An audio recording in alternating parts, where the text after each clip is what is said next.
Hello अस्सलाम वालेकुम रहमतुल्लाहि व बरकातुहू। मेरे मित्रों, आज हम 10वीं कक्षा के उर्दू के दरख्सा बुक के 5वां चैप्टर जो है मज़मून आलमी हिद्दत यानी कि ग्लोबल वार्मिंग में जो ऑब्जेक्टिव और सब्जेक्टिव क्वेश्चन हैं उनको लेकर आपके सामने हाजिर हैं। तो आप इन क्वेश्चनों को ज़रूर देखें और सुनें और उसे याद करने की कोशिश करें, क्योंकि अगर आप 2023 में एग्ज़ाम देने वाले हैं तो आपको तो याद रखना बेहद ज़रूरी है। तो चलिए आज का क्वेश्चन स्टार्ट करते हैं। आज का पहला क्वेश्चन है कि ग्लोबल वार्मिंग कैसा मसला है। तो ग्लोबल वार्मिंग एक संगीन आलमी मसला है। अगला सवाल की तरफ बढ़ते हैं। अगला सवाल है कार्बन डाइऑक्साइड गैस में कितना इजाफा हुआ है। तो कार्बन डाइऑक्साइड गैस में 31% इजाफा हुआ है। इस क्वेश्चन का ऑप्शन बी बिल्कुल सही है। अगला क्वेश्चन की तरफ बढ़ते हैं। अगला क्वेश्चन है ज़मीन की दर्जाए हरारत गुज़श्ता 100 साल में कितना बढ़ गया है। तो इसका राइट ऑप्शन होगा ऑप्शन सी 0.75। क्या होगा? 0.75। ऑप्शन सी बिल्कुल सही है। अगला सवाल की तरफ आते हैं। अगला सवाल चौथा सवाल है ज़मीन की दर्जाए हरारत में जो औसत इजाफा हो रहा है उसे क्या कहते हैं। तो उसे ग्लोबल वार्मिंग कहते हैं। क्या कहते हैं? Global warming. ऑप्शन बी बिल्कुल सही है। अगला सवाल की तरफ आगे बढ़ते हैं। अगला सवाल है निज़ाम शमसी में ज़मीन की हैसियत क्या है। निज़ाम शमसी में ज़मीन का हैसियत क्या है। तो निज़ाम शमसी का मतलब होता है सौर परिवार। तो सौर परिवार में इसका जो है ये है वो सैयारा है। क्या भाई? सैयारा है, यह एक ग्रह है। ओके, अगला क्वेश्चन की तरफ आगे बढ़ते हैं। अगला क्वेश्चन है बाल व ज्ञान कॉन्फ्रेंस कब मुनक़िद हुआ। तो वो भाई 2007 को हुआ। ऑप्शन ए बिल्कुल no sorry option A B है इनका, 2008 में हुआ इसका। अगला सवाल की तरफ आगे बढ़ते हैं। अगला सवाल क्या है? तो अगला सवाल आपके सामने है 7वां सवाल।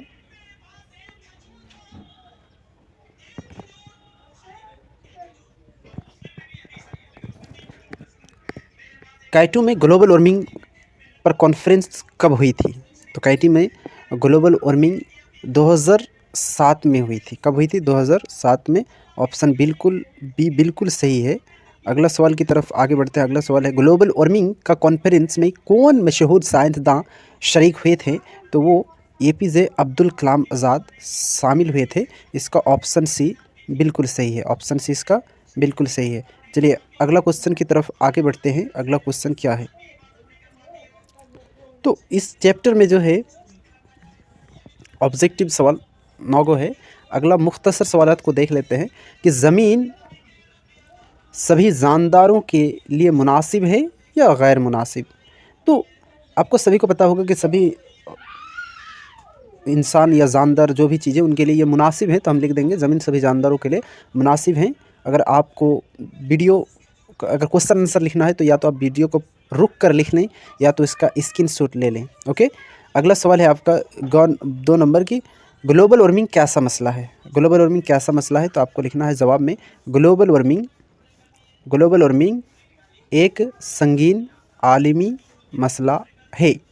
दुनिया के सारे साइंसदान इसके लिए बहुत फ़िक्रमंद हैं और इससे बचने के लिए गौर व फिक्र किया जा रहा है। ये ग्लोबल वार्मिंग है।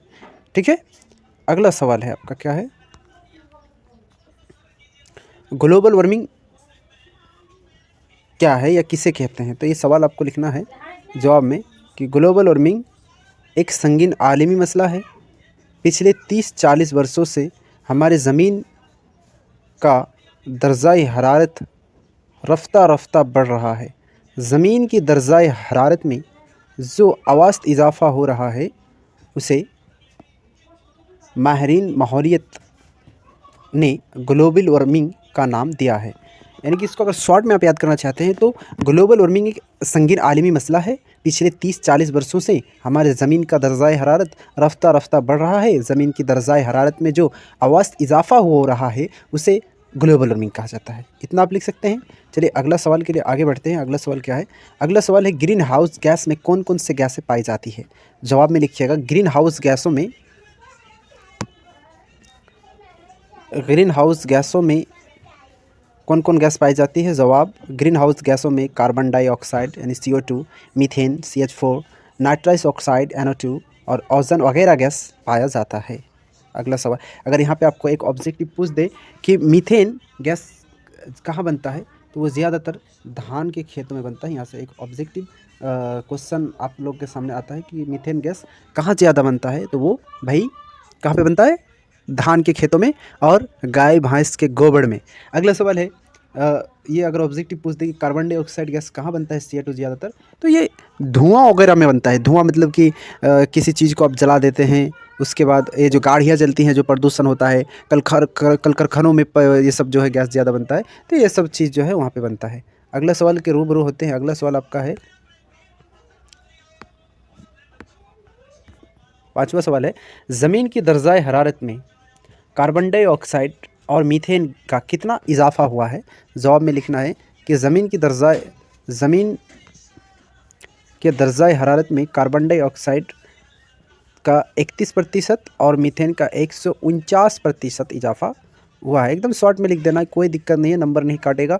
उतना लंबा करने की भी कोई ज़रूरत नहीं है, जो सवाल में पूछा जा रहा है बस उतना ही लिखिए। ग्लोबल वार्मिंग से बचने के लिए तलबा को अब्दुल कलाम साहब ने कौन सा जादुई मंत्र बताया है? इसको लिखने का सबका अलग अलग तरीका है, जो आपको अच्छा लगे वो तरीका आप भी लिख सकते हैं। तो मैंने जिस तरीके से लिखा है उस तरीके को देखो कि ग्लोबल वार्मिंग से बचने के लिए तलबा को जनाब अब्दुल कलाम साहब ने 10 साल से 17 साल की उम्र वाले 20 लाख बच्चे को 5-5 पेड़ लगाने का जादुई मंत्र दिया है। तो ये थे आपका मुख्तसर सवालात। जो 12 सवालात है उसका वीडियो आपको नेक्स्ट पार्ट में मिलेगा, क्योंकि ये वीडियो थोड़ा लंबा होने जा रहा है, इसीलिए मैं उसको नेक्स्ट पार्ट में आपको दे दूँगा। ओके, ठीक है। अगर आपको वीडियो अच्छा लगा है और आपका एग्ज़ाम के लिए वीडियो अगर हेल्पफुल होने वाला हो, तो आप जो है मेरे चैनल को सब्सक्राइब कर लें, ताकि आपको नेक्स्ट वीडियो आपको मिल जाए, और बेल आइकन को भी दबा लें। अगर वीडियो अच्छी लगी हो तो लाइक करें, क्योंकि भाई मेहनत से बनाता हूँ, तो आपका लाइक ही मेरा जो है मुनावला को बढ़ाता है। तो बस इतना ही इस वीडियो में, मिलते हैं अगले वीडियो में।